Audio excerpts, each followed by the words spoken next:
بعض پاکستانی عورتیں پردہ نہیں کرتی اور جب وہ ہمیں کچھ عزت دینا چاہتی ہوں تو وہ پردہ کر لیتی ہیں. کس کو عزت دینا چاہتی ہیں؟ غالباً اس کا ترجمہ یہی ہے بینزی بھی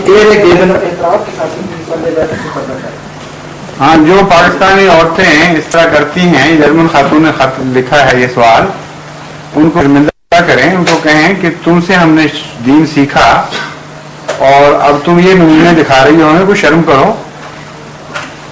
جب اس طرح کی آواز ان کو پہنچے گی دوسروں کی طرف سے تو پھر کچھ اللہ تعالیٰ نے حیا ہر ایک کو دی ہوتی ہے، ہو سکتا ہے ان کو حیا آ جائے اس بات پر. اس لیے یہ بحث بالکل نہیں بالکل نہیں سوچنی چاہیے جرمن خواتین کو کہ پاکستانیوں نے کر لیا ہے، اتار دیا ہے، اس لیے ہم بھی اتار دیں. کیونکہ پاکستانیوں کی تو انہوں نے بیعت نہیں کی ہوئی، حضرت محمد مصطفیٰ صلی اللہ علیہ وسلم کی بیعت کی ہوئی ہے، آپ کے قرآن پر عمل کرنے کا وعدہ کیا ہے. پاکستان نے کوئی ٹھیکہ تو نہیں لیا ہوا اسلام کا. جو سمجھتے ہیں اسلام کا ٹھیکہ لے سکتا ہے کہ بالکل جھوٹ بول سمجھتے ہیں. سارے عالم کی ملکیت ہے اسلام، تمام دنیا کے انسان کی واحد مشترکہ دولت ہے.